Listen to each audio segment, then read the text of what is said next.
Hello, welcome to the Sutlffian Report. Today we are going to be talking about left foot, right foot, Qibla point. Uh, if you think that's Susian attempt at humor, yes, it is. As this is a Christian show, we are going to start with a reading of God's Word. Today I'm reading from Acts 16, verses 23 to 40. And when they had laid many stripes upon them, they cast them into prison, charging the jailer to keep them safely. This is Paul and Silas we're talking about, who, having received such charge, thrust them into the inner prison and made their feet fast in the stocks. And at midnight, Paul and Silas prayed and sang praises unto God, and the prisoners heard them. And suddenly there was a great earthquake, so that the foundations of the prison were shaken.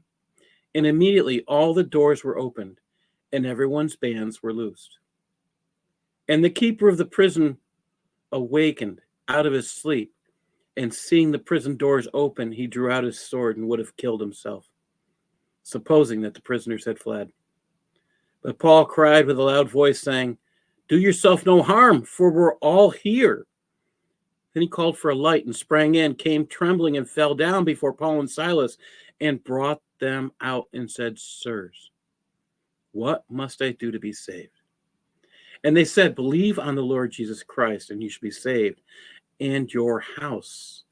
And they spoke unto him the word of the Lord, and to all that were in his house.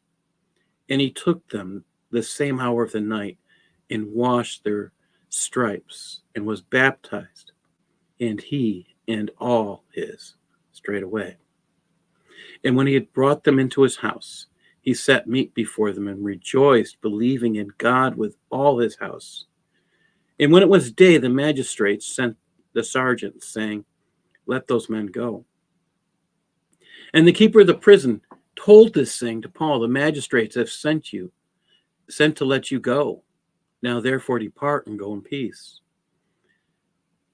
But Paul said to them, "They have beaten us openly, uncondemned, being Romans, and have cast us into prison. Now do they thrust us out secretly? Nay, verily, but let them come themselves and fetch us out." And the sergeants told these words to the magistrates, and they feared when they heard that they were Romans. And they came and besought them, and brought them out, and desired them to depart out of the city. And they went out of the prison, and entered into the house of Lydia. When they had seen the brethren, they comforted them, and departed. Paul and Silas rejoiced at being counted worthy to suffer for Christ after being beaten. They sang songs of praise to God. Their songs told of a God that loved. These songs of adoration to Jesus, the second person of the Trinity, were the catalyst for this earthquake. Paul knew the Roman culture. He knew that the jailers would rather take their own lives than face what would come if they did not have the strength to follow through. Those who were jailed should also have known this, since this was a Roman colony. It was this knowledge and the actions of a loving God who put this all together that caused not one to leave. The end result here was those jailed, the keeper of the prison, what we would call a prison warden today, and his entire family find Christ.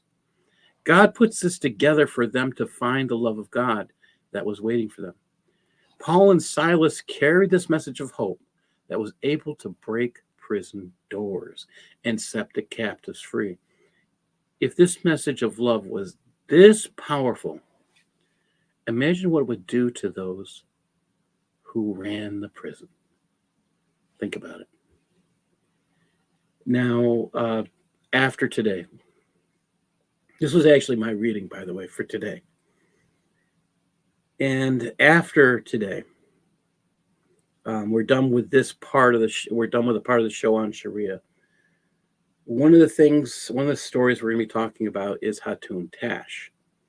And you'll see why this reading is important. I read this morning and saw Jay Smith's piece today, and kind of everything kind of fit. I'm one of those who've actually met Hatun and talked with her and been with her on an evangelistic event here in Ohio. So, yeah, what we're going to be covering is personal and sad and informative.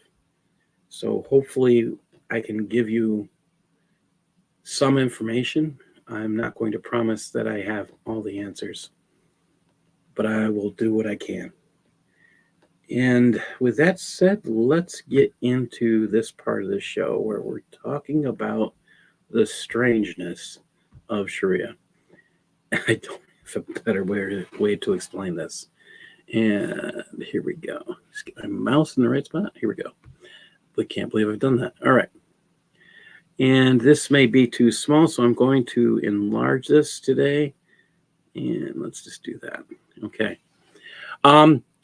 This passage starts on maximal distances between the imam and the followers.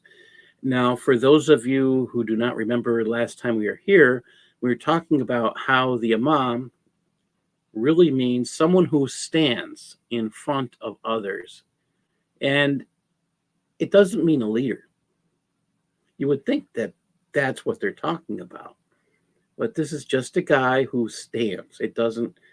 And we talked about the qualifications, which still make me laugh. He doesn't have to know the Quran, which explains so much about people like the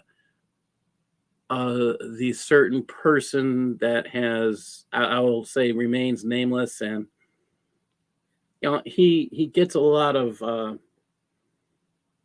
play on certain people's shows because he doesn't seem to know his Quran. He doesn't seem to know his prophet, yet he claims he does. But to be an imam, you don't have to know anything in the Quran, which still makes me laugh. I think it's going to have me laughing for a long time. You have to know Sharia. That, to me, is a mind number. You don't have to know the Quran. You have to be able to repeat the first surah. But as we have discussed on this show, the first surah, according to Islamic scholars, is not part of the Quran. So, when they pray 17 times a day using the first surah, they're not praying correctly according to Sharia if the first surah is not part of the Quran, because they're supposed to pray the Quran. So we have serious issues here. And with those things stated, hi Andrew and Elizabeth, thank you for joining us. And I just think this is getting kind of humorous. As far in as we have gone, I mean, you think about this. This is show 34. We're still in section F. And today we're going to cover a piece where I'm just going to kind of drop it and we're going to glance over a piece, and you'll understand why when we get there. These are serious problems when you have a leader who doesn't have to have knowledge of what they're doing, but they have to have knowledge of law. What does that say? All right. So to get this started, I'm going to pick on you first, Rad. Can you read? I'm going to have you read the first two paragraphs here. The first two? That's a lot of reading, dude. Okay. All right. So F1237. When the imam and the followers are not in the mosque, but are in an open expanse such as a desert or large house, their group prayer is valid as long as the distance between them does not exceed approximately 144 meters. Oh my God, you got to get out the measuring tape again? there's a lot of math to this whole Islam So, here. so A lot of I'm going to measurements. ask you, Rad, you do numbers a lot, right? I mean, Yes. 144 meters. What is about 100? Do you have a guess at how big 100 meters is? Let's see. How big is 100? How long is 100 meters? I'm just going to Google that real quick. How long is 100 meters? What are we talking about? 100 meters to feet. Let's see. We're talking about 328 feet. Okay, that's a football field. That's bigger than a football field. Wow. And I didn't even include the 44. So think about that. That's a big house. Right, keep going there. Thank you.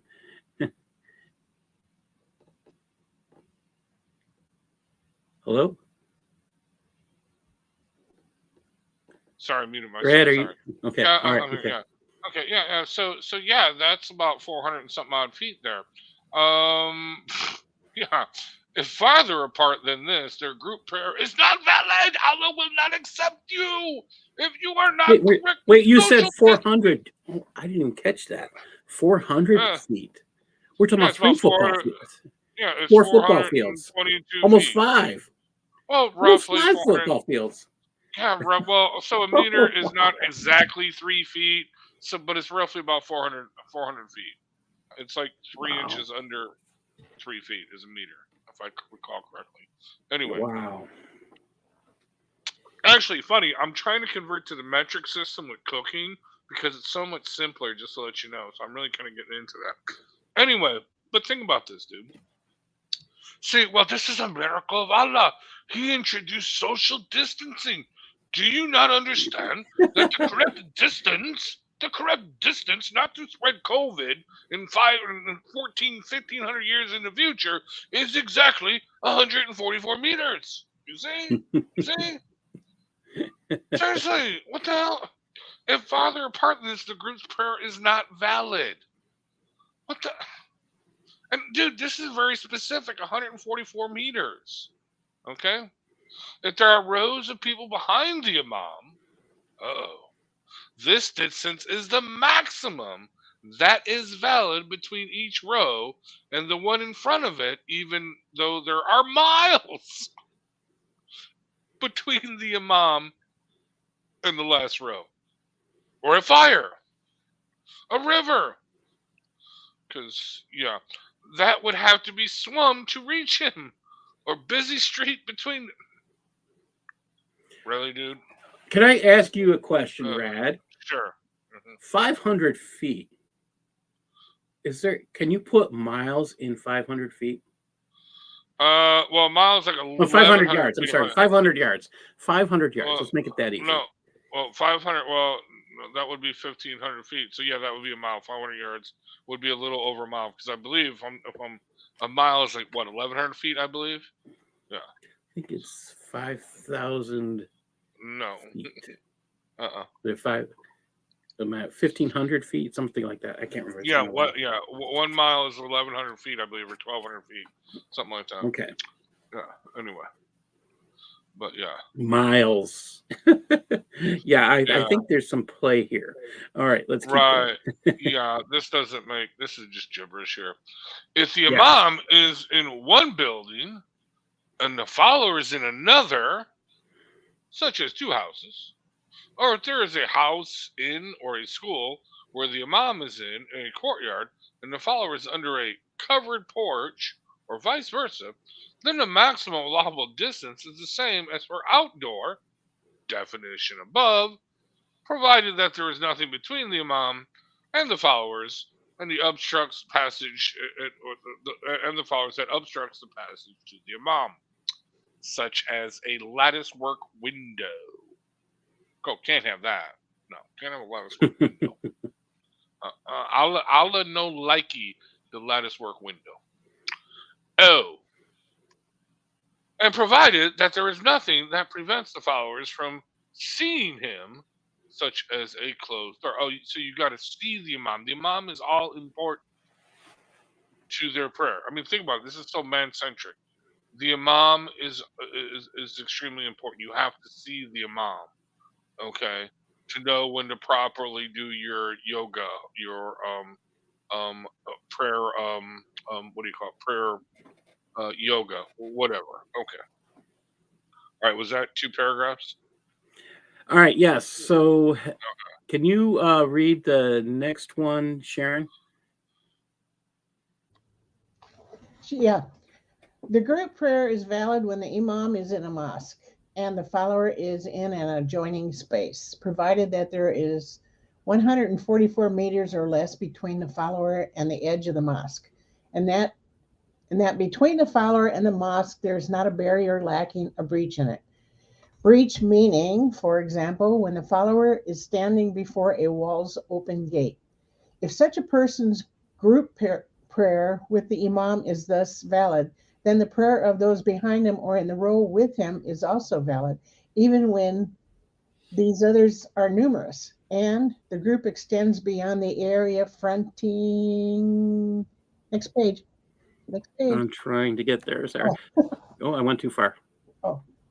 In fronting the gate. Such a person's group prayer is not valid if he turns from the gate, or if the wall of the mosque, a window, or a closed door, locked or not, lies between him and the imam. So I have a lot of questions here, and here's my biggest question: can anybody? I mean, we talk about being able to see him. Can anybody see this guy who is 144 meters, which is exactly as I'm just going to put this up here. Houston Euler put it up. It's 0.89 miles. Yes, it's 472 feet.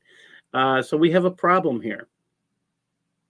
There are no miles, so that tells you that there's some scientific problems with this passage. First of all, you can't fit miles into 0.089 miles. All right, that's hilarious. We have problems with being able to properly hear someone at that distance. This is, we're again, if we're claiming that this is all based on something, it can't. There's no scriptural references here. They would cite them. So we're having serious problems. And I like this. If you want more fun with math, read Quran and look up the description of the thrones in a circle. I like that one too. So we have problems. Poor mom. They're all important to prayer.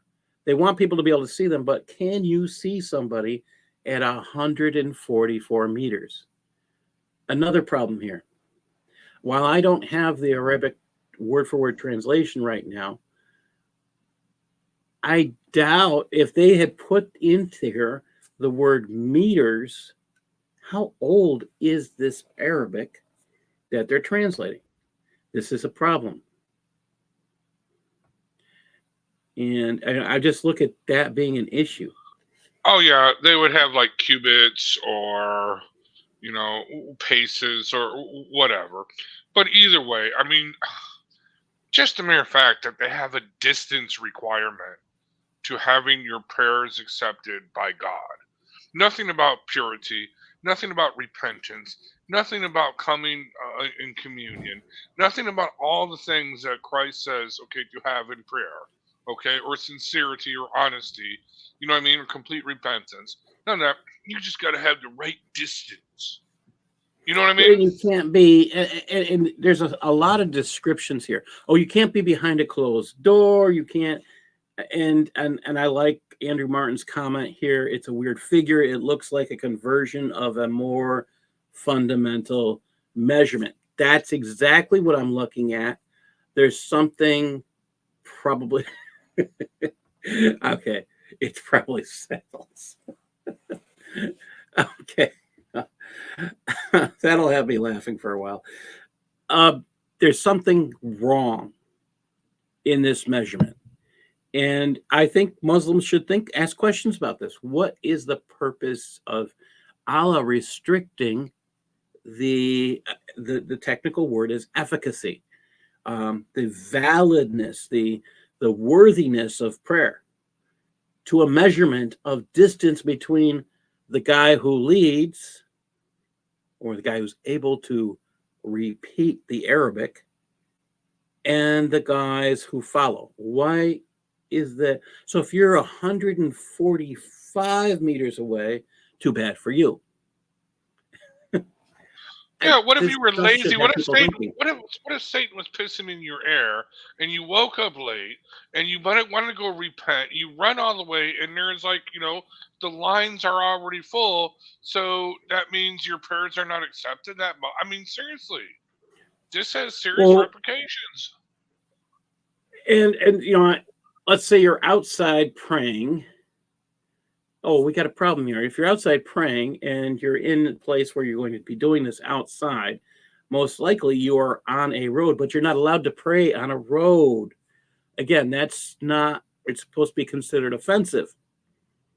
So you got to start asking yourself, why do Muslims do this?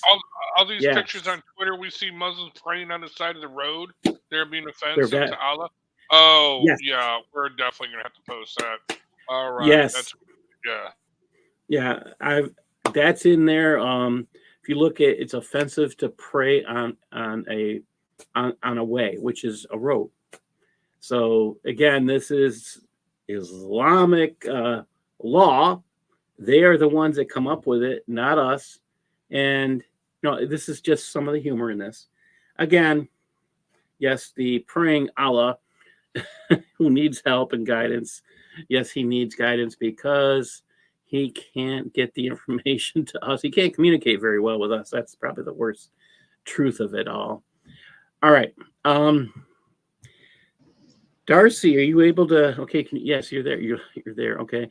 Can you read F13.1, please? Yeah. Times when the prayer is forbidden. The rules below apply to prayers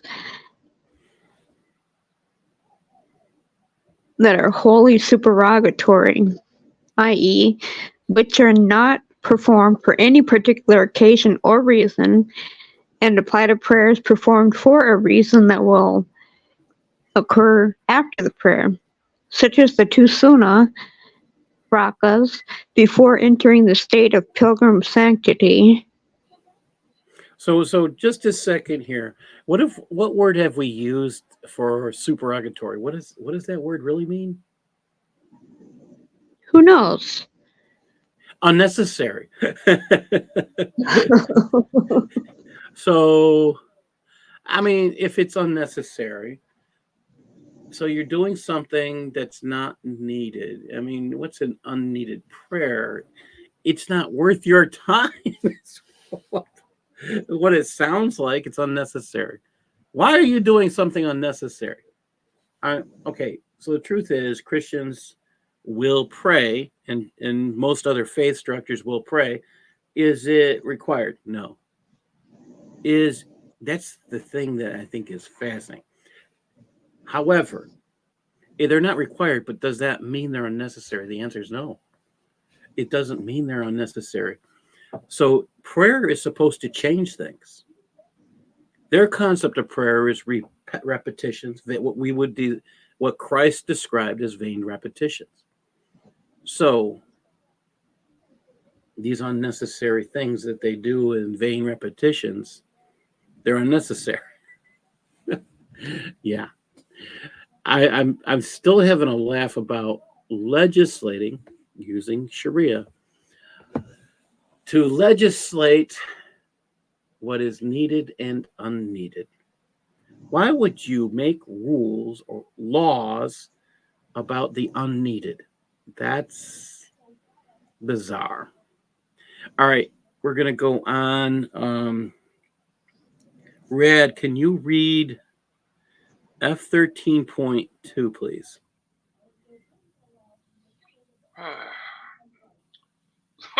Read the stuff on the left first. We'll get into the stuff on the right, and we'll have a good laugh. Okay.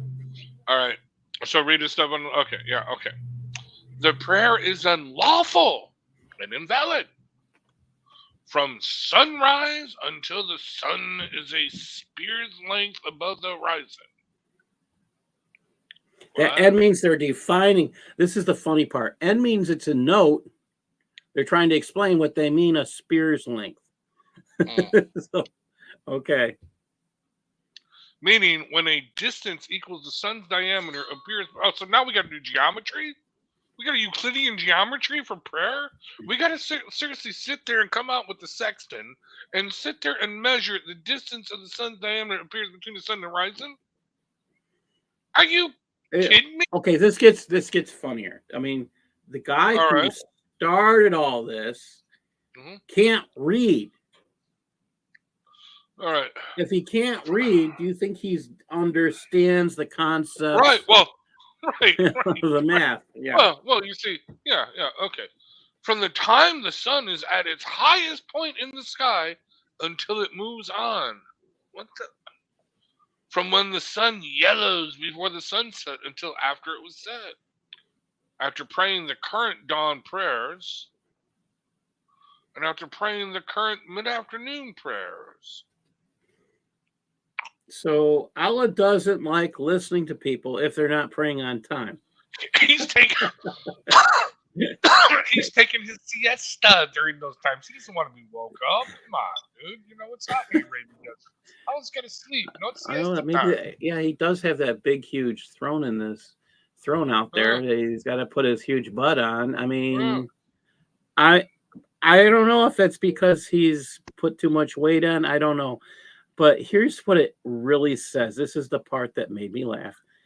If you'll notice 13.2 and 13.3, if when you look at them, something's wrong. I mean, you'll see these huge amount of words. I picked on 13.2 and I asked Usama to help me with it.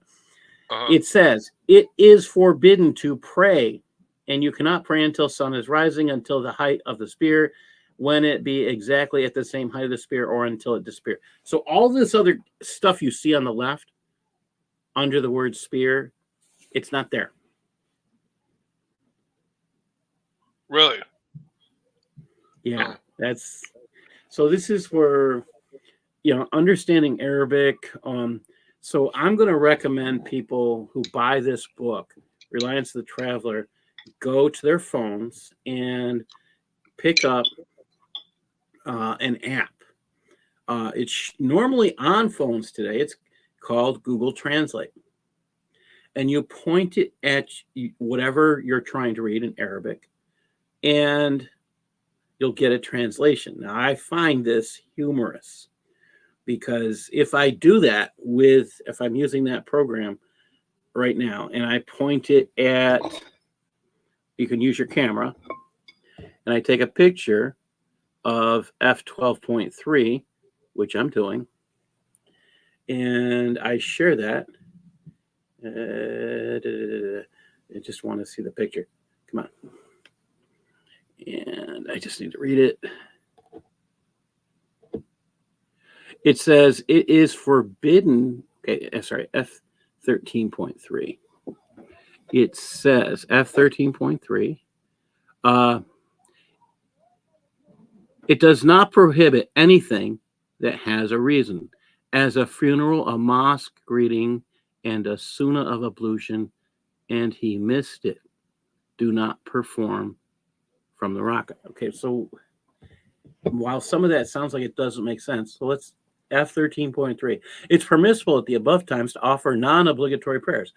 Unnecessary crap. Unnecessary. And that are performed for a particular reason, such as the performed for again, we're talking about funeral prayer. Okay, so now you understand why that was such a mess. I mean, that's the stuff that bothers me. Okay. That has a reason. It's not forbidden, such as a funeral message. What's going on here? I mean, when you look at some of this using your Google Translate app on your phone, you're going to sit there and go, why did they put all these other words in there? Because they have to make it sound legit. I mean, again, you can pick up your phone, point it, get that Google Translate app, And you're going to sit there, and some of these things you're just going to sit there and laugh. It's not because, yeah, here we go. Andrew Martin and Houston Euler are going to have us in tears laughing. The javelin was the weapon of choice during the Fulani Jihad. Oh, yes, it is still today. As well as during the Mahadist War in Sudan. It's still being used by certain wandering Sufi ascetics. Exactly. And Houston said a spear's length from which distance from the pool of bloody water? Oh my gosh. And here, spear length at what distance from your eye? These are all valid questions. All right. And these are, I mean, and Andrews did say this. You know, I'm sure, you know what, all those questions that are asked, I'm sure Muslims have asked that, and they broke out into fights and violence and blood was shed. You know what I mean? Well, yeah, I mean, these are important things. Hearing aids. So that's like the most annoying.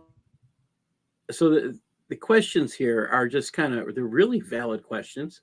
I mean, how long should the spear be? If you're going to measure with a spear, tell us the measurement of the spear. I mean, yeah, you're doing Euclidean geometry on this to determine when to pray, and they're not giving you the tools to do it with. No sextant, no compass, no nothing, no distance of the spear, the length of the spear. I mean, because that changes everything. But you know what? Here's the thing, dude. Islam is no. It's to this is no. How I'm at a loss for words. You know what I mean? Well, I'm really at a loss for words over this. I mean, this is just. I mean, seriously, we're going back and we're talking about that spear in F12 13.2. But if we read how slight this is, I mean, they talked in F13.3. They put a whole bunch of words there, and if you read it in Arabic, it really doesn't make sense. And that's part of the insanity we're getting at. So we're going to go on. This is why Muslims actually need to read this stuff. If you're going to read this stuff, I mean, if you want to know about, hey, you could become the imam actually reading this stuff. But do you really want to become an imam after you read this? Probably not. You might just say, okay, this is too nutty for me. Yeah. You can't say it any better, Darcy. You know it's beyond ridiculous when Rand is speechless. Oh my gosh. Yeah. Does the Arabic say that stuff about the diameter? No. All right. 13.2. It says it. That's the exact translation that I put up there on the right. The exact translation. It's forbidden to pray, and you cannot pray until sun is rising until the height of the spear. But we don't know the height of the spear. We don't know the distance of you from the spear. Wouldn't it be exactly at the same height of the spear? Again, too many unknowns, so you can't actually follow through. So this is totally, totally bad. And Andrew put up another one. Allah will surely test you through something of the game that Well, you know, only Allah knows.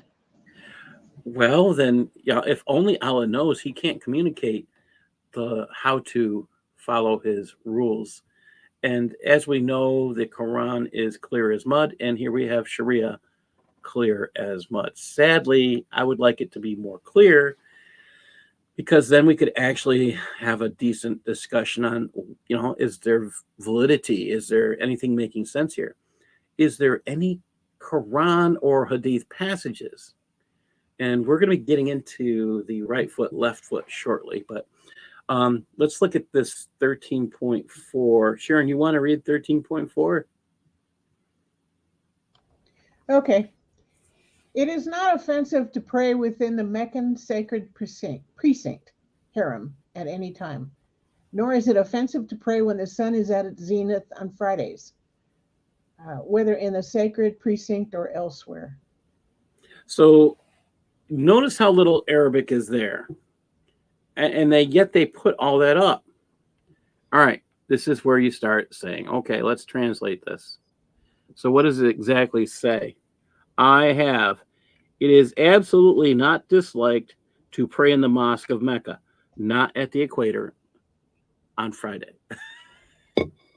Okay. When the sun is at its zenith on Fridays. I mean, come on. I mean, some of this stuff just is too much. Nor is it offensive to pray when this. Is it offensive to pray within Mecca's sacred precinct? Now, here's the thing. Mecca sacred precinct. They're talking about the Haram Mosque, the forbidden mosque.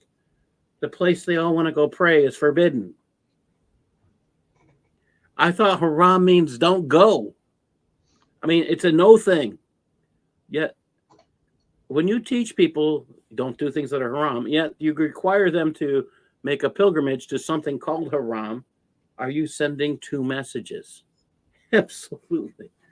This doesn't make sense. It's not clear.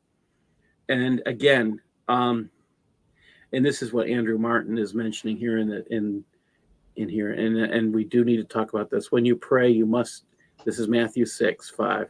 When you pray, you must not be like the hypocrites, for they love to stand and pray in the synagogues and at the street corners, that they may be seen by others. Thank God. Now, this next piece.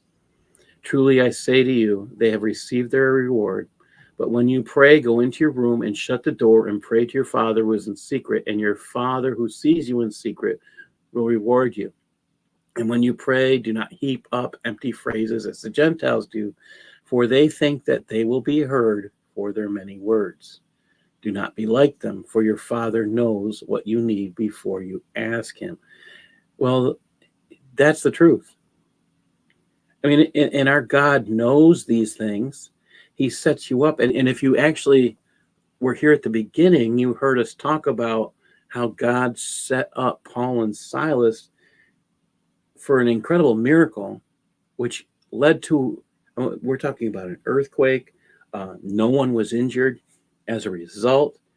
Strangely, though, the jail doors were broken open, and the stocks that held people's feet were broken open, but nobody was injured, and nobody ran away. So their God is invalidating prayer if you're more than... I am going to be going through, when I'm done with this section, we're going to have a show on the many reasons Allah invalidates prayer. We'll probably have a good list, and I'll sit there and laugh about it. Why serve a God who invalidates prayer? This is something you should be thinking about if you're following Shariah and you are an imam, and that's how you got your job, because you know Shariah. Really, how important is it to you that you can advise people on reasons for them not to pray? Oh, you're praying at the wrong time. Oh, that's horrible. What, are you telling us Allah can't answer the phone? You're telling us that Allah can't... Oh, he's too busy right now. Oh, it's offensive. Our God is bigger than that. And I thank God he is. Thank you, Lord. All right, let's go on. This is some of the insanity here. So this section has to do with right foot, left foot, point to Qibla. Qibla pointing. I mean, this should make us all laugh. And I think Eric is occupied, so I'm going to have, let's see. Rad, I'm going to have you read 14.1. However, when you get to the words that seem very, very difficult to pronounce, give it your best shot, because I'll be honest, I don't think I can pronounce it correctly.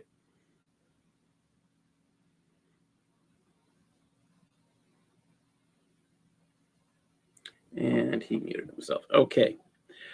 I will start here. Someone unable to stand may pray the prescribed prayer seated. Okay. Someone unable to stand may be able to pray the prescribed prayer seated. Now listen to this. That's what it says. O is notes. And need not make it up. Okay, you're allowed to sit. Remember this piece. Unable, meaning that standing involves standing involves manifest hardship, and it will cause illness or the worsening of a present illness or cause vertigo, as when one is on a ship. Oh, if you stand up and you're seasick, oh, you're going to probably fall down and vomit. Really not the thing you want. But again, if you're on a ship, why are you doing this? You don't have to pray when you're traveling. We've already seen that excuse. So why would you? Vertigo. Okay. This is the other part here. Notice they mentioned on a ship. Again, there's no reason for that. This would be considered an unnecessary prayer. You're praying on a ship. Why? Because again, unnecessary. Even if it's a mandatory thing, it's unnecessary because it's already said you don't have to pray when you're traveling. Okay. All right. If you can't stand up because you get vertigo and you're on land, that's what I'm going to say. The excuse here of a ship makes no sense because they've told us over and over again, you don't have to pray when you're traveling. So that covers car sickness. Oh, you can't, that covers truck sickness. If you're hiding in the back of a truck and you don't want to get caught as an illegal immigrant, that covers a whole bunch of things. You don't have to worry about being on a train praying. You don't have to pray there. You don't have to pray on a plane. You don't have to pray on a ship. You don't have to. Oh, wait a minute. So none of these places you have to pray. So what are we talking about? Wait, there are people. Wait. What about on the space station? No. And on Mars? Well, you'd be traveling. Technically, you would never stop traveling. But what if you landed on Mars? If Elon Musk has its way, and there were Muslims, and they got to Mars. No, I bring this up. This is a serious thing. There was not during. Well, actually, I don't think prayer was brought up, but there was the first Muslim astronaut that rode on that we took him up to the space station. This was back in the early 2000s. They actually had to get a special fatwa for him because of Ramadan, because he was going sun up to sundown like 20 times a day. You know what I mean? 20 times in a 24-hour period. You know what I mean? So they were like, well, when's he going to fast? When's he going to eat? So they came up with an idea where he just goes by Mecca time. So he has to fast Mecca time. And then, when it's sundown in Mecca time, then he can eat the space food. So he can stuff his face after he skipped lunch. Right, exactly. Okay. Yeah. All right. That's kind of what it is. There is no fasting in Islam. We'll get to that eventually, but there is no fasting in Islam. Fasting has to do with 24 hours. And I'll say it, fasting is not something easy. You fast for something that's hard. Yeah, I had to do it for like 3 loved days. ones. Yeah. I got to do it again for 3 days. I'm just saying, I'm not looking forward to it. Yeah.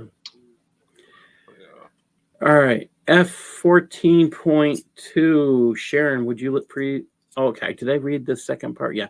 Such a person may sit for prayer anyways through the Tibrash style of sitting. I'm going to show you a picture of this shortly. And listen to this. It's recommended. It's offensive in prayer to simply sit on the ground. Excuse me. You just said someone unable to stand may pray the prescribed prayer seated, and then you follow that up with it's offensive to simply sit on the ground, palms down and knees down, and sit with your. Wait a minute. Is it okay or is it not okay? You saying it's offensive. So a Muslim who gets vertigo when he stands up is now offending people by being present. Guess where that man's probably not going? The mosque. This is contradictory. Can you trust what it says? If they're contradicting, even in the same little piece, 14.1 isn't that big. They've just contradicted it. It doesn't make sense. Now, this word, I hope I'm close to saying it right. Iftirash. Keep that in mind because we're going to get someplace with that in a minute. Sharon, can you read 14.2? Yeah. When seated for the prayer, the minimum bowing is to incline until the forehead is farther forward than the knees. The optimal way is to incline until the forehead is as far forward as the place where the head rests in prostration. When So the bang on the head. yeah. When unable to bow or prostrate, one comes as close to the ground with the forehead as one can. When unable to do this, one performs them by nodding. Okay, so I don't bend very well, and I would have to maybe be doing the nodding. All right, that's easier. You know that previous Sharia law, the one that you just talked about with the iftirash? Is that why they got another Sharia law that says, hold on, let me exit full screen, that says it talks about those who are not subject to retaliation for killing. And one of them, oh, okay. Never mind. It doesn't say disabled person. It says insane person. Okay. Yeah, insane. Okay, so, all right. So we're going to. I'm sorry for I find this interesting. I mean, there's an excuse for not bowing. There's okay. So the disabled person, the older person, I'm going to say that who can't necessarily, person who has definitely has arthritis is going to have some of these difficulties. And you'll find some people able to do this, but the truth is, as you get older, you don't bend as well. And you know, I said it. I would be one of those not able to do some of these things. I've had injuries to my knees and things. So again, these guys are supposed to be warriors, so you would expect that they would have some of these arthritic conditions. And this is probably why this piece is done. Well, I don't know if we can call them warriors. We can start by calling them raiders. Because during Muhammad's time, they were thieves. They attacked caravans and stole from them. So really, these are excuses for thieves with arthritis not to do things that are too difficult. Sounds kind of hard to accept, but that's pretty much what it is. Now, this is what they're talking about. Remember at the beginning of the show, and I advertised, I said left foot, right foot, Qibla point. You know, I sat there trying to figure out, really, is this something you can do? So take a look at their left feet. And their right feet. Their right feet have to be pointing forward. Notice that you don't see their toes. Well, they have to be pointing forward. And if these guys can't, I mean, if that's too uncomfortable position, too bad for them. This is all they're allowed to do. If they can't stand, but again, it's offensive to sit in this position throughout the prayer because it's offensive to sit all the way through prayers. This gets too confusing. Dude, they actually, I am not making this up. There is a Muslim out there. He's the hip hop Muslim. He's in Saudi Arabia. I can get his name. Anthony Rogers used to do a bunch of videos about him. He's got that bald head. He's a skinny guy, but he's from England. He was a rapper, ex-rapper, hip hop, whatever. I know what you're talking about. Yeah. But he actually talked about he went to Lebanon. Well, no, he was flying back to Saudi Arabia, and they stopped over in Lebanon, and he got off the plane to pray, and there were some Shias or something like that where they were doing some kind of funky variation on the prayer, and he got up and corrected them, and it almost started a riot in the airport. And he tells, he's like, my mother-in-law picked me up, and she's like, no, you can't do that. You can't sit there and say that. They're crazy about this. Each one of these sects, each one of these groups, they have their own way of praying. And if you come in there and you try to tell them that's the wrong way of praying, or no, they'll go to war with you. They will literally beat the crap out of you. Because how dare you tell them, because Allah will not accept my prayers if I am not doing it the special Tai Chi Chuan way with the perfect form. Yes. People are idiots. Okay, so this gets, this is just, the truth is some of this is just kind of bizarre. And again, I looked these up because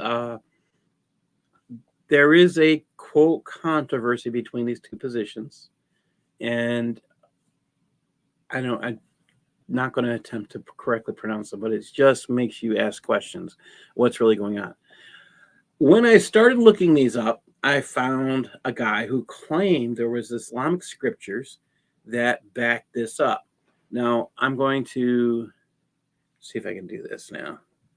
I'm going to put up the document that I found. And in this, you'll notice I'm going to share the link. It's centralmosque.com. You look for fiqh, and then they have the Ta'iftar. So is it Ta'irq or Iftirash? How should men sit in prayer? Okay, so what's the correct way for men to sit in prayer? And they give all this information. This position is when a person sits with the left posterior on the ground, his right foot placed vertically with toes pointing forward. Don't say that. Towards the Qibla. And the left foot is on the side emerging from under the right foot. The funniest thing about this, when I sit here and read this, the Quran is the book without details. Why do they have details all of a sudden? Okay, let's keep going. Slightly different from this iftirash position, which is to place the left foot on its side, sitting on it, and keeping the right foot vertical while resting on the bottom of the toes, turning them towards the Qibla. Okay. And then it says, according to the Hanafis, the more superior is preferred method is that one of the iftirash positions in all sitting of the prayer. However, though it's not the preferred method, it would be permissible in light of rigorously authenticated hadiths to sit in the ta'arruq position as well. Okay. So I'm looking at this, and he starts to cite hadiths. Here's the first one. Aisha narrates that the Messenger of Allah would spread his left foot and keep the right foot on standing. All right, problem. Here's his citation. Muslim 195. According to Sunnah.com, this says, the hadith is narrated on the authority of Abu Musa, not Aisha. And it says that someone, again, they're put in, the Holy Prophet, did not say that he had no concern, but said he is not one of us. Okay. The truth here is, if you look down the bottom, it says Book 1, Hadith 195. You look just below that, it says Book 1, Hadith 195. So I said, okay, let's just check and see if that's the difference. So I went down and I looked. Okay, let's just see. Is this correct? All right. And this is Abu Hurairah, still not Aisha. It says the three are the persons with whom Allah would neither speak nor would he observe them on the day of resurrection. Abu Mu'ayya added he would not look at them, and there's grievous torment. So he's got this citation maybe totally screwed up. Maybe. Again, it says Aisha narrates that he would spread his left foot and keep the right one standing. So I thought, what would happen if I did a search for left foot? on Sunnah.com. And let me show you what happens. And I'm just going to pull this right over on the screen. So when you do a search for left foot, okay, you get left and foot in the same. Okay. And I think it went too far. Right. And we're just going to go down. We don't have Aisha talking here. All right. We got left foot placed his left hand, left thigh, right foot. Okay. We still don't have Aisha talking. I mean, I've been looking for a while. I mean, this is just really, he could spit either on his left or under his foot. One foot crossed over the other, the right on the left. Then you do the hokey pokey. And you turn yourself about. I was just thinking that. If you notice the scroll bar on the right, it's a lot of passages with left and foot. I mean, why are they? I mean, you notice here we got Sunan al-Nasa'i, we got Abu Hamid at the end of the last two rakas of prayer. The prophet would move his left foot forward and sit on his left butt cheek, and then he would say something. Did they have to invent these things later because they realized there's no details in the Quran about how to pray? Again, it's just saying what he did. It's not saying it's the correct way to pray. But again, they have to imitate the guy they think is perfect. Again, they're not being told to do this. Only they are at the same time. This is where things get really bizarre. Again, right foot vertical, laid his left foot down, sat on his left haunch. Notice nothing here says pointing to the Qibla. All right, now if I put in Qibla here, I'm not sure if that'll pop up. Oh, we'll try this. Then he forbade spitting left or right. We got Qibla in there. We're still not seeing Aisha. But notice on the right, the scroll bar is huge. We're talking about spitting in there. Forbade a man to spit. We got a lot of spitting going on here. Again, this is the prophet said he should neither spit. Again, we got spitting. We're not talking about right feet towards. Oh, wait a minute. Turn the toes of his right feet towards the Qibla. Wait a minute. The right feet are going towards the Qibla. Was it the left foot or the right foot? Let's go back. I mean, you start asking all sorts of serious questions. Keep the right one standing. Again, if the right one was standing, the person's standing up. This is a problem. So I'm looking at these things. This is one of the reasons, actually, one of the things I want to do eventually is to create a place where we can, like a journal, where we can answer some of these academics. You know, hey, wait a minute. You made these claims. I'm saying Islamic academics because their scholarship basically sucks. I'm going to say it. It's bad. It's poor. And when you're a scholar, you're always looking for the source. This is why we are going at Reliance of the Traveler. We're taking our time going through it. Are they telling us the truth? Are they communicating with us actual facts? And the answer continually is, and sadly is no. Are they communicating truth to us? That is one of the things that scares me the most. They don't want us to know the truth. They keep hiding it. And like I say, it's scary. Let's get back into this. All right. I know Eric's here. Are you able to join us or no? I'm going to guess not. Let's see. Darcy, can you read? Paul. Okay. Darcy, can you read F14.3, please? Yeah. If an abscess or the like prevents one from sitting, then one sits standing. you meaning explain how you do that? ordinary. I'm gonna cry.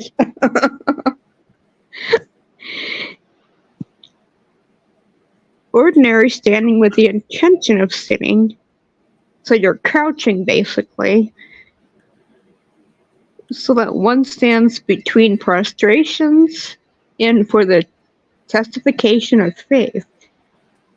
From the If you Tashahu. guys remember, we went a little farther back. It said if you're not in certain positions at certain times, your prayer is invalid. So this guy, even though they're saying you can do this, they've already said his prayers are invalid. So which one's true? The guy can do this or he can't do this? It's a problem. Let's see. Sharon, can you read F14.4, please? Yeah. If one is capable of standing but suffers from a painful swelling of the eyes or something similar, such as a wound that can be treated by having a patient remain lying down, and a reliable physician in terms of knowledge and expertise in medicine who can be believed, tells one that praying while on one's back will enable one to be treated, then it is permissible to pray while lying down without having to make up the prayer. That sounds like somebody got whacked in a So battle. somebody bedridden for some reason, capable of standing but suffers from a painful swelling of the eyes or something. Okay. For whatever reason, let's just put it that way. I mean, they could have just said bedridden or something like that. Well, there's several problems with a bedridden person coming into prayer. Number one, someone has to bring them. Someone has to purify them by putting them through this wash. Okay. Now they can't do the movements. Who's responsible for them? Again, we had an excuse, which made sense. If you have somebody who needs medical assistance, you're allowed to stay home and not go join the prayer. So why are you bringing them with you when they need medical assistance? So they're trying to, tell people, well, you need to be there. You have no excuse. You gave the excuse and now you're not allowing them to use it. It just let them stay home. This is kind of confusing. Again, it's Shariah.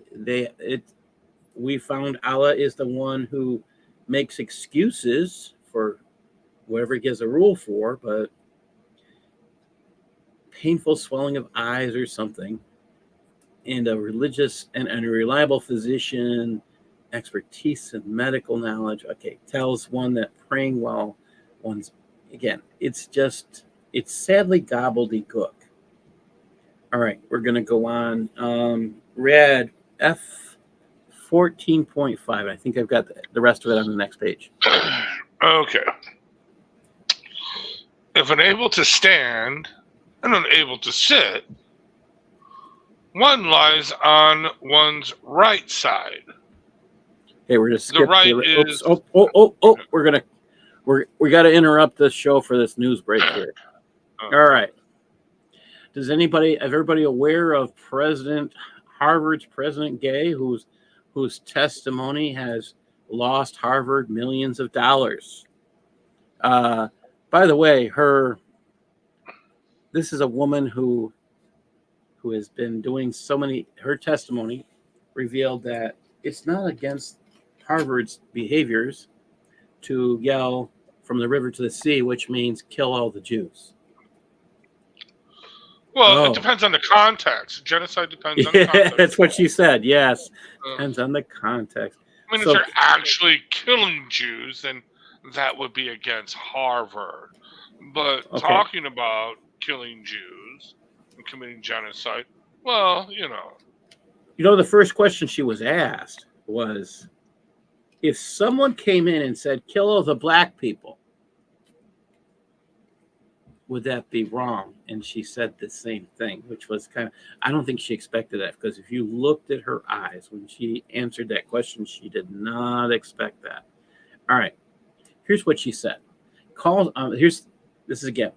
She says, let me be clear. Calls for violence or genocide against the Jewish community or any religious or ethnic group are vile. They have no place at Harvard, and those who threaten our Jewish students will be held to account. They haven't done that. So you're making crap up. All right. Here's the part that I found fascinating. She said, and she's apologizing to people. Here's her reason. Notice this last line here. Substantively, I failed to convey what is my truth. Does anybody know what my truth means? I'll tell you. I don't usually show stuff like this on a Christian show. Urban Dictionary has a definition. It's BS. It's a lie. So a president of Harvard went before a congressional panel and afterwards claimed she lied to Congress. And she's not being disciplined for it. By Congress? She's not being disciplined for it by Harvard. And as you can plainly see from the Urban Dictionary, this is plain language for BS. I have a problem here. Oh, well. Well, she also played your. We got another news update on this. This same woman, this is coming out. I mean, there's a lot of stuff on this woman. Now, I thought this was humorous. This poor woman, trying to get my mouse in the right spot. Okay, Harvard covered up secret plagiarism probe into the president's Claudine Gay during anti-Semitism storm. They threatened the New York Post. According to Harvard University, Harvard University covered up a high-level investigation into whether its controversial president was a plagiarist and used an expensive law firm to threaten the New York Post over their probe. The college announced Tuesday morning that it had investigated Claudine Gay over whether some of her academic work was plagiarized and had cleared her of breaching the college's standards for research misconduct. This person's the president of your college, and you're investigating her for plagiarism. There's a problem here. You should definitely remove this woman. This is DEI at its finest. This is anti-racism training. Because no, seriously, according to anti-racism training that I have taken, it is racist, okay, white supremacy, to actually quote and cite someone else's work when you're writing it. It is racist and to show up on time for meetings. As a matter of fact, in one of the congressional meetings, I don't know if it was this one or no, it was the one on trans women. Okay, they actually had to stop the hearing because the black woman, the DEI woman, the anti-racist woman was late. She deliberately made it a point to show up late for the congressional hearing because she wanted to prove that she was not a racist. Okay, no, it is racist to actually quote and cite people's work that you are citing. It is racist, okay, to show up on time for meetings. It is racist just to do anything other than be a complete lech that this woman is. No, this woman plagiarized herself, not just once, not just twice. Oh, hold on. Let me finish this. Hold on. So this article continued. You're right. So hold on. Your part of the story is coming up. Harvard only disclosed the investigation when the university's governing body, Harvard Corporation, said it unanimously stood behind her, despite a firestorm of criticism of her, about her evidence to Congress. Oh, but there's an update to that story. And this came out today. I was just going to ask that if they were going to fire her. Oh, so this came out today, and I love this article. I like the New York Post, as you guys are seeing. I really like the New York Post. So, Oh, prominent by the way, professor. wait, Well, hold wait, on. by the Let me way, get through this okay, first. all right. Let me get through this, Rad. Okay. Prominent professor whom Claudine Gay allegedly copied calls for her to be fired. So basically, let's get this right. Prominent professor Claudine Gay plagiarized someone who's calling for her removal. Again, this came out today at 3:22. So I saw this and okay. Prominent professor has called for immediate sacking of Harvard University president Claudine Gay to steer the school back towards sanity after she allegedly plagiarized other academic works 40 times. Political science professor Dr. Carol Swain, formerly of the Vanderbilt University, claims Gay used sections of a book she published in 93 in an article published in 97 without crediting her. Fire Claudine Gay. Post haste, Swain posted Thursday on Twitter, which is now called X, as part of a post titled Some Free Unsolicited Advice for Harvard University. So wait a minute. We have a college president who New York Post and others have discovered she plagiarized people 40 times, and that's okay for the president of Harvard. That's their standard of academic conduct. She hasn't done Paul, anything wrong. Yeah. Paul. So the New York Post discovered this before October 7th. Okay, this is an Yes. article that they were working on beforehand. Okay, and no, it's not just plagiarize. It's not just okay. Look, I forgot the cite a source. I forgot, No. I didn't put quotes around a sentence or a paragraph. It's a paragraph. It's whole No, paragraphs. no, not even a paragraph. This is whole pages, whole Oh. entire pages of this woman's work in her PhD thesis. In her PhD thesis, she basically stole this other woman's work. But here's the punchline: the woman that she stole her work from is a black woman. Yes, one of them that she I don't stole think it the work matters if from. she's white or black. Yeah, She's still well, stealing. no, it does. It does. No, That's what. she's Yeah, no, because the person yeah, who's asking for her to be fired is yeah. prominent conservative Mhm. speaker Carol Swain, and At, she's asked for at this first woman she to be said, fired. I don't mind her using my work. I just wish she would have gave me credit. That was her first response when she found out about it. But now she's like, wait a second. She basically republished sections of her books and said, this is my work. You know what I mean? Yes. No, this woman, no, well, but see, here's the real story. It's not her. It's not these presidents. These presidents of these universities are there for a reason. It's because all of these lefty professors, these psychopaths, nut jobs, actually are the ones that say, yes, we want her because she'll allow us to get away with doing all this crap that we're doing. Those are the ones that need to be fired. I mean, seriously, you need to decimate Harvard. You need to decimate UPenn. You need to decimate MIT. We're talking 400 or 500 professors, okay? Well, at least at Harvard, that came out and signed the support of her. Well, maybe you don't need to cut that deep, but at least a couple hundred. They need to go. I think Houston got something really important here. He said that he cites out the code of conduct she didn't want to answer if anti-Semitism violates. That code has a lot to say about plagiarism. And that's one of the articles. If you go back and read these articles that I'm citing, you'll see that there is a huge problem with the standard of code of conduct. They are harder on students who will be suspended, have been suspended for semesters or years, while professors get slaps on the hands or fingers or nothing. And that's the standard, the unfair code of conduct. There's multiple. I'm picking at Harvard. Yeah. All right.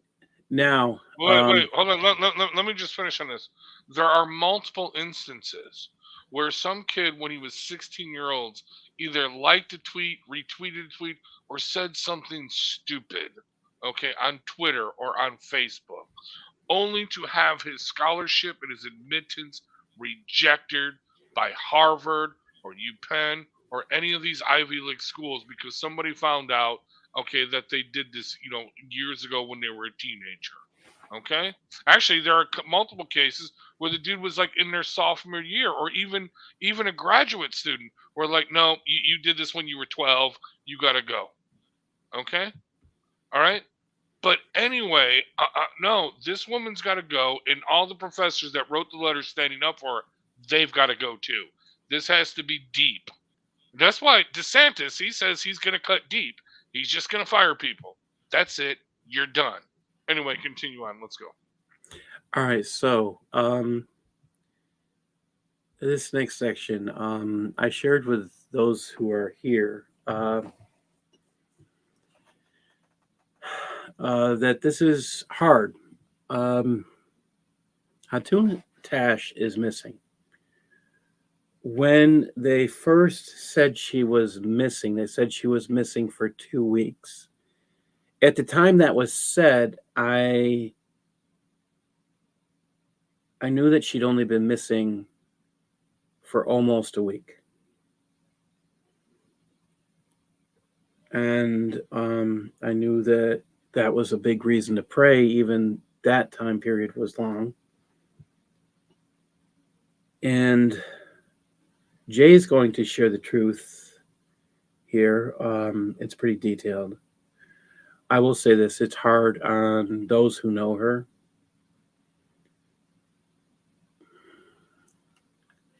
You're going to hear some words said in here that may make it hard to understand. Hatun really believes that her job here on this earth, if she's still with us, I'm saying that out of sadness, I don't know, was to be like Paul. I want you to think about that as you listen to this. That's one of the reasons why I'm thinking that the section I picked and the section I read before I saw this really fits today. That's why I interrupted for a news break. I was going to do this last week, and this news story today came out about Carol Swain. I love Carol Swain. She's one of my friends on LinkedIn. So I'm going to play this video, and we'll talk about it afterwards, but I do not want to stop it during. Okay. Oh, wait, I'm sorry. Hold on. I gotta put the sound back on. Sorry, guys. All right. Let me stop sharing and put the sound back on.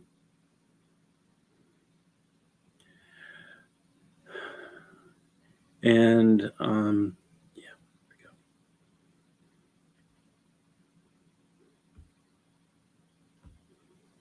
And many Muslims would like to see her just leave the scene. Some who would have even tried to kill her. There have been a number of attempts against her life. She was stabbed in the head at Speaker's Corner on July 25th. Oh, whoa, what happened here? All right. 2021, so about 2.5 years ago. It's on Fander Films. You can see it. You can see the man stabbing her. Why she wasn't killed? And now I know why I was doing that. Okay. We don't know. The police were there. They went after the man. Wait, stop. Oh, no. 2.5 years later, and he's still out somewhere, free. While Hatun has survived that attack, she was able to get up within 10 minutes and continue preaching the gospel, though she had blood streaming down all over her face. A year ago, 2022, on September 23rd, a convert to Islam, his name is Edward Little, came from Brighton on the train to come and kill Hatun with a gun. He was about to buy the gun. He had the 5,000 pounds in his knapsack when he was arrested by the police. The police knew him. They were following him, and they actually stopped him before he could do his damage. In his knapsack was the money. Also, there was a map of Speaker's Corner and a picture of Hatun. So he was on his way to kill her. He even admitted when he was being questioned at the police station. In fact, interestingly, he was just convicted last Friday, which is December the 15th. And he has been convicted now for 16 years for trying to attempt to kill Hatun. So there have been attempts. There's others that I'm not free to tell you about, or also because that's not what we're here about. We're here to ask another request, and that is, in the last month, we have lost contact with Hatun. We just don't know where she is. She has a team in London who have not been able to make any contact with her. The last time she was seen by anybody on her team was on November the 19th, after Speaker's Corner on that Sunday, as they saw her off on the train as she went home. On the 20th, Monday, the 20th of November, she did have a phone call. So we do know that she was alive and well on that day. And since then, we really don't know what has happened. Now, there have been some emails that have been sent purportedly by her, but they are her email, which is a generic email that's used by the team.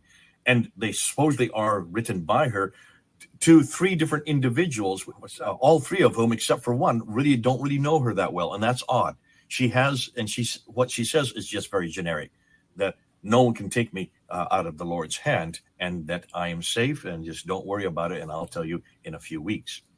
Well, that was way back on December the 3rd and December the 4th. And she hasn't at all said anything in the next, more than that, she has not contacted her own team, which she always does, is always in touch with her team.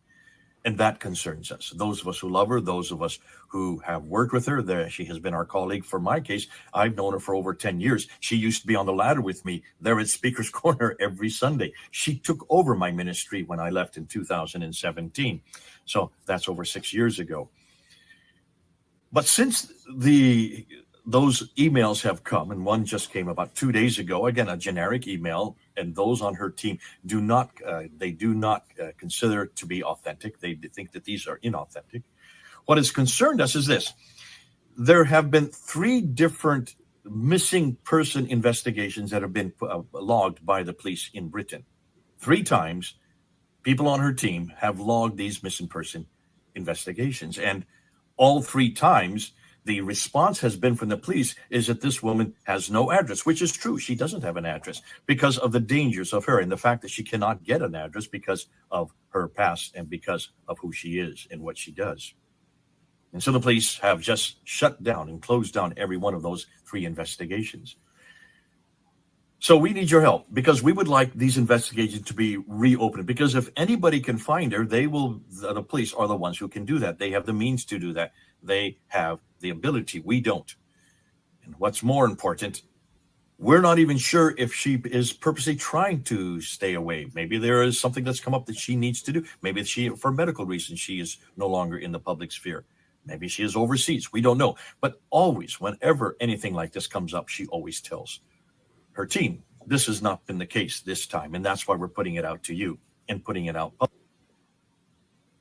I'm sorry. public. We want people to know that we are concerned, and we would like to get in touch with Hatun.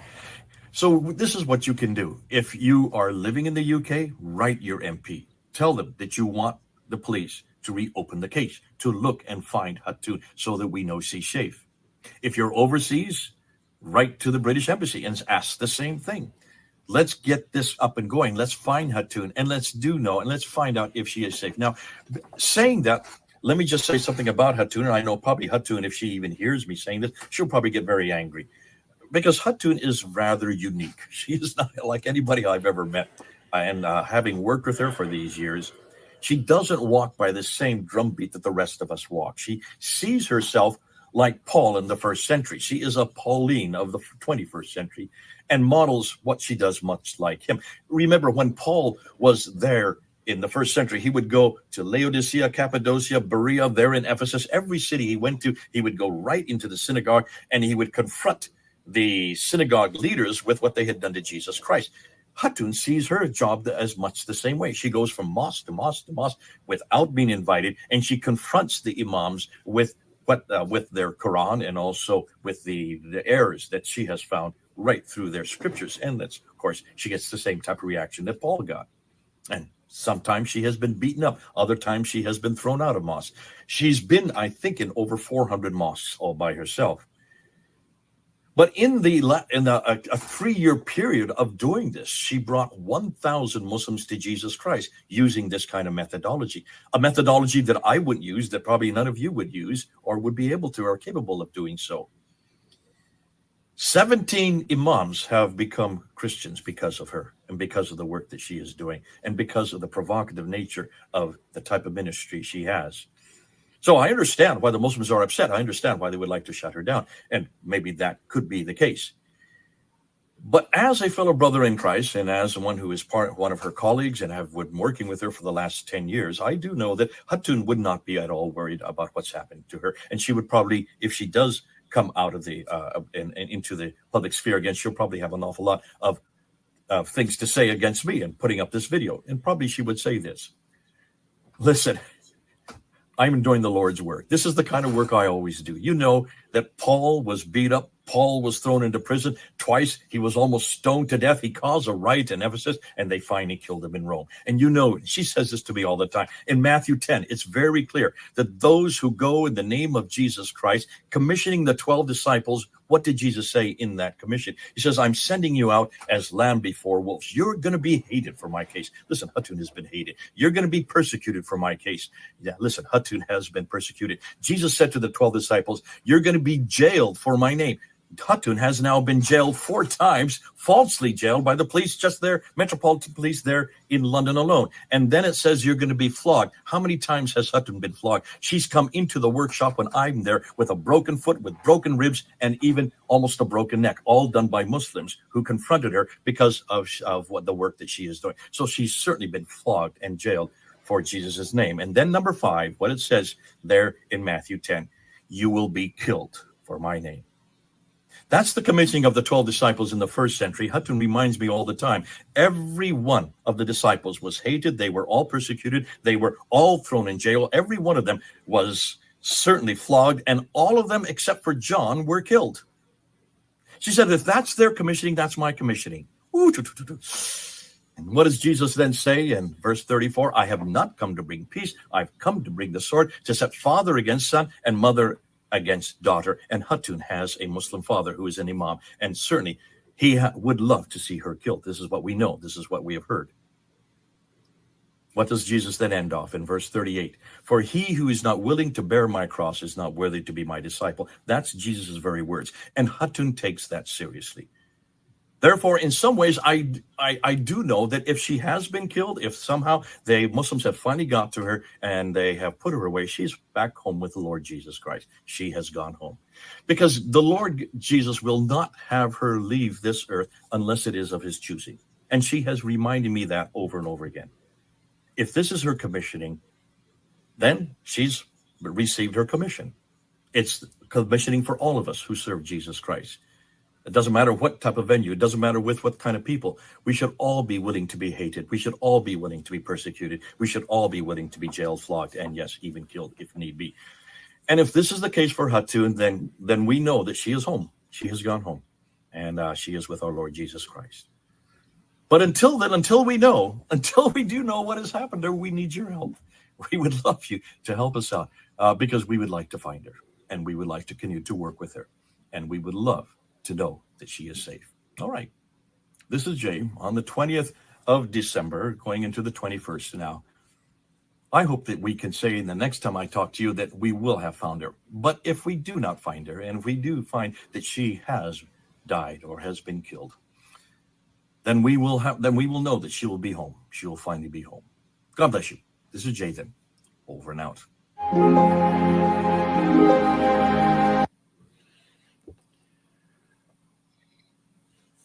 Real quick, Paul. I was only trying to interrupt you because there's 2 versions of the video.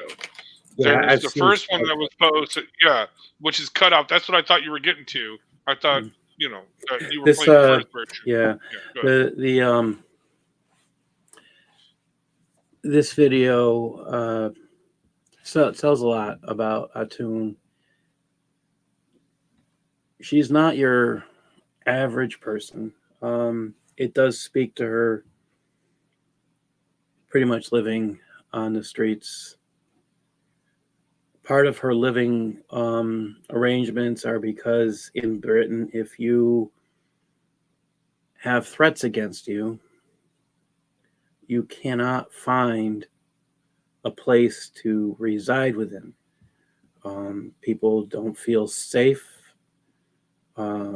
because They have been trying to kill her. Yes, Hatun has been stabbed multiple times. I'm unsure. I think it's 4 or 5 times. As you heard, they have purchased gun. They were purchasing guns. Edward Little case came up, and I asked Usama if he thought that case was why she had disappeared, and Jay and him basically said the same thing. She was supposed to be in court for that, and she did not show. Say that one more time, Paul. She was supposed to be in court for that case. Which and case? she did not show. For the Edward Little case, where he was given 16 years. And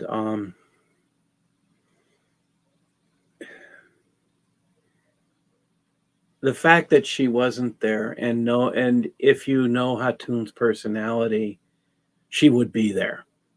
She wouldn't have missed it. And Well, if you know that right Hatun, you there- know she would have wanted to share Christ even with that man. Well, that and right there, if she did not show for a court date, okay, that is where she is the victim, and she doesn't show up. That right there should spark a police investigation. No, I'm calling this out. Shame on the UK British Christians that are showing up at the Speaker's Corner with her. Shame on them all. They need to be at that Metropolitan Police Station every freaking day they can be there and saying, demanding, where is Hatun? I am sorry. I am outraged by this. No, the hungry child is the one that is fed first. Not the one, well, she's with the Lord will protect her. Okay, that's fine. You need to be there for her. Was she there for you? Yes. You need to be there for her. Whether, okay, look, it could be an embarrassing situation where, she had whatever, wandered off and just wants to be left alone. That could very well be. But the fact that she did not show up for a court case where she is the victim to give testimony to, that right there should spark an investigation by the police immediately. Where is our victim? Hello? Okay? And shame on Bob, Builder Bob. Shame on DCI Ministry. Shame on all of them for not being at the Metropolitan Police Department every day, for not printing out flyers, for not handing them out. Where is Hatun? Don't know. Red. No, Some right? of that they have been there daily. Why are we seeing Part videos of of it. I that? can't. You need to make videos of that.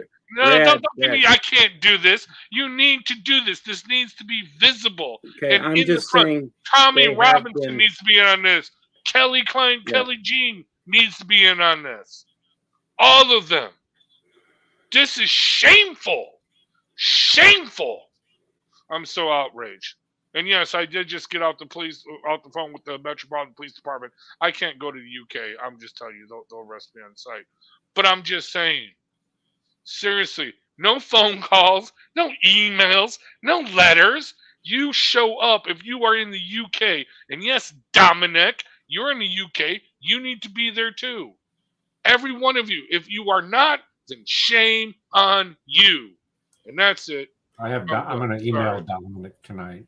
If you are one of the imams, if you are one of the thousands, I am going to say, who came to Christ as a result of her persistence. And if you know Hatun, you know what I mean by persistence.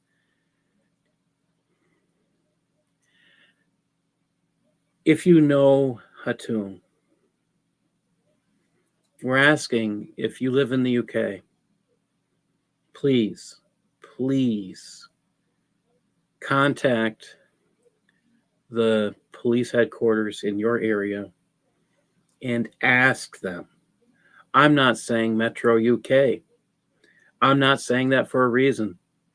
I am saying contact the police in the UK. I am not saying a specific location. Why? Because the pressure needs to come from various different areas. While Jay was giving a specific location, call your member of parliament if you live in the UK. Now I'm going to have you put it someplace else. This video is available on YouTube. Go look it up. It's on DCCI. And share it. Post it on Twitter. Post it everywhere you think of that can be seen. How dare we be silent? I agree with Rad. Amen. No, I've met it's just her. so- I've met her, and it hurts to know that she's missing. I know there are many people who know her far better than me. Sama Dakdak, Jay Smith. They're confused as well as sad, and there's reasons for the confusion. That's part of the truth of this. Hatun has in the past gone off the grid a couple of times, so there was some confusion. Is if this was something going off the grid again. So, Do we have any idea how long ago that was, Paul? The last time this happened? I actually have not pursued that part, but there have been times she just goes off the grid, and I don't believe this is the hard part. Yes, she's gone off the grid. Yes, she has communicated in some manner before when she's gone off the grid. Do I think she's gone? You know, I'll put it this way. There's nothing wrong with praying and fasting for her support. Didn't say there wasn't.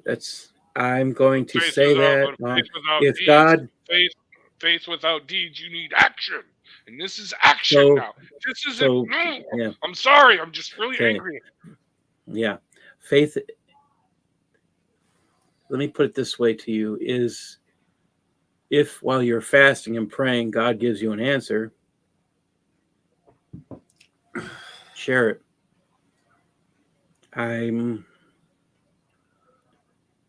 That's the only thing I can say about that. It's a hard reality to enter. Where is she? Why has the police given up? I have my own possible thoughts, and I don't want to go down that dark trail. No, well, We okay, need to hold on a find second. her. Hold on a second. On the police giving up. Did they give up? Oh, no, I am sorry. Okay, as someone, okay, who has been involved in situations like this for various things, I can tell you this.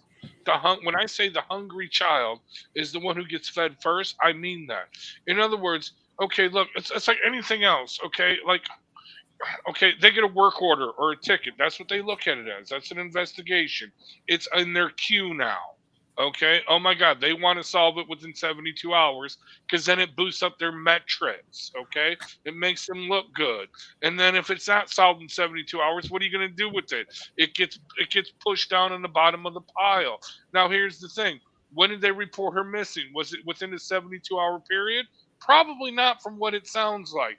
But either way, somebody reported her missing, and the police are like, okay, this is a homeless person.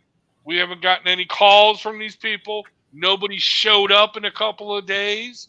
Okay, well, then it gets dropped down to the bottom of the pile, and nothing we can do about it. Okay, then it gets closed out because it has to be removed for the metrics, for their thing. Okay, but no, this is what I'm saying. It needs to be pressure. Yes, call if you are in the UK, call your MP. Okay, put pressure on them. But more importantly, yes, there needs to be. You guys know Bob the Builder. Okay, you have contact with him, emails with him. You know Jay Smith. You have contact with him. He is outraged to them. Okay, this needs to be a coordinated effort. They need to work out with the other various groups that go to Speaker's Court. Kelly Jane King of the of who is a what is a woman? Okay, an adult human female. She knows Hatun. Okay, but no, she's not a Christian. She's an atheist. But either way, she is willing to get involved in it, and she can bring on pressure. Tommy Robinson also expressed a thing on Twitter. Okay, you can get them, and Tommy Robinson will bring the pressure, good or bad. But what I'm saying is this needs to be massive. Why isn't the UK police doing anything about this? Okay, and this needs to be, where is Hatun? Print out flyers, put them on everywhere, on tape them up everywhere, like we see the flyers of the missing children or the kidnapped people in Palestine or in Gaza. You know what I mean? That kind of level, that kind of response that needs to be organized. And it's so frustrating being here in the United States and not being able to do that. But yes, you guys have the contacts. Send them that message. Send them this video. And if they don't listen, then you know what? As Elon Musk said, cue it. And I'm done. So the first article I could find on her missing, I think it's older, but I'll double check. I think there's an older one. And here it is. It's on VimBuzz, and this was December 1st. Yeah. Now, after that date, this is what I do know, and Jay mentioned it. And there are statements of text messages, and I do. Jay mentions what I was kind of aware of, and without having all the facts. What was happening was really not text messaging. It is email. And if you are off the grid, you communicate in the way she was communicating. However, as I was informed at the time this message came out, that there really wasn't enough in the message to verify it was her. And now the conclusion is that it was not her. There have been more than one message. There has been more than one message out in this manner. And be out there, like Rad's saying, we should be outraged. Hey, yes, Paul. we should be crying, and there's nothing wrong with being. Paul, Yes, go ahead. who said that this who has said that this is not her in those messages? Who said that? Jay is one of them. There are. He didn't say that in that video, though, did he? I didn't. Yes, he did. He said that they have. Yeah, they've come to the conclusion that that was not her communication. Who's they? Yeah. They have. Those who know her well. The communication has never been. I will say that the knowledge I have is that because if you know what a force Hatun is, A what? what a force she is when she's there in person or she's talking with you, it's not a passive type conversation, even when you're just talking with her. She's a force. That communication was out of character. And that's what Jay said. The communication was out of character. So those who are informed on this recognize that, and they were hoping that maybe it was that she was seeking some kind of assistance. It still could be. That's where we can be hopeful. But well, that's what I'm saying. Well, I'm just saying that the last communication that I had with Jai was that was authentic, and I'm trying to pull that up right now, trying to look and see when this was. This would have been December 3rd, Okay, so that has been a couple of weeks where he said that this he had sent me that message that was sent to Kay from Hatun, and all right, well, maybe there's, they obviously know something more than what we do. Well, actually, if you listen to Jay's video, he says that 3 of the people that she emailed do not know her as well as he does, as well as others. He said something to that effect, where that's where he's saying that, no, I know her cadence, I know her response. This was not her. Okay? But either way, that's neither here nor there. The point of this, again, this may be that she just kind of wandered off, or maybe she got psychiatric counseling. I don't know. This could, or just she just wants to be left alone and she took a vacation abroad or whatever. That could very well be. And it's kind of an embarrassing situation. But either way, no. People care about her, and that would be very rude of her to do that. So yes, if it comes back and that's the situation, then she needs to be told, Well, don't this do is that where again, I because agree people with you. care about you. Huh? This is where I agree with you. Somebody like her and is as much intense persecution that she goes through, as much intense proselytizing as she does. You have to take breaks from that. It's just, you just can't go into combat and be in combat, 24/7, 365. There has to be breaks that you have to give yourself, just not only physically, but also psychologically. But along with that, you have to let other people know, and have a sense of responsibility, to let other people know that this is what you're doing. You're saying, look, I just need to take a break. I need to take a little time for myself. And this is what it really has me concerned about it, because she is, she not only is she just absolutely brilliant, but she is a responsible person. And, to see this is, this it is hurts. tough. It hurts. This is what I'm saying. Pray, fast, and pray. But yes, take action. Take action. I think making those phone calls, posting this video everywhere. I already have. By the way, do not mention my name if you call to the Metropolitan UK Police. They will probably know my name, because I did give them an earful. But no, seriously, I'm sorry, you people in the UK, you need to do more than just, we're going to pray and fast, we're going to make phone calls. No. If you are going to go to Speaker's Corner this Sunday, don't go to Speaker's Corner. Go to the Metropolitan Police Department, the HQ of the Metropolitan Police Department. Rally there. Print up signs. Print up posters. Print up flyers, more importantly. Plaster the whole UK with "Where is Hatun?" We want to know. Where is Hatun? If you need money for this, we can donate money for this. We can get you billboards. We can get you, seriously, put her on a milk carton. I don't know. Get the media involved. We can. If you get Tommy Robinson involved, you will get the media involved.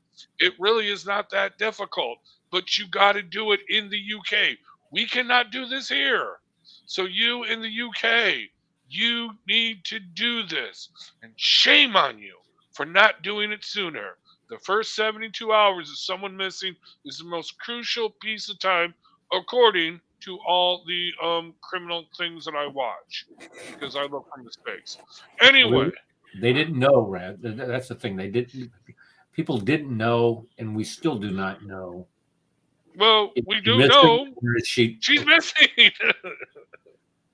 Okay. Yes, and this is part of the question, and as Eric's saying, this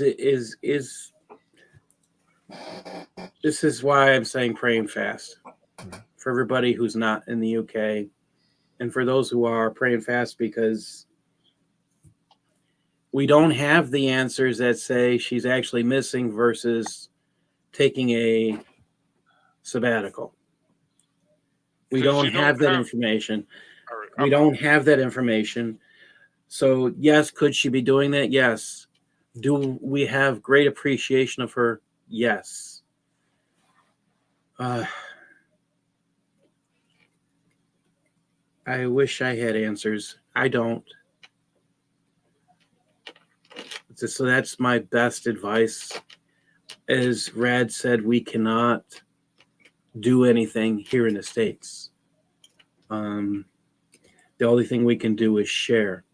So my suggestion to all of you, especially to those thousands, and I am saying thousands, who have watched those videos, who have accepted Christ because of what this forceful woman did.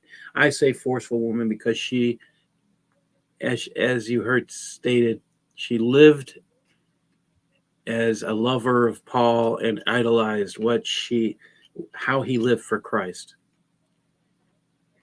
If you loved that woman who dared to go places most men wouldn't dare,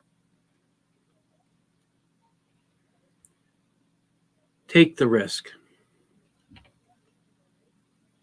Go and beg your local politicians. Go and beg your local colleges. Get this influence out there. Don't give up and press. It's to the point where you can go and put the signs out every place. Call for a march. Do something. You would stand up for Tommy Robinson when he was jailed. Why not have that march? Where is Hatun? I'm going to end this show on that note.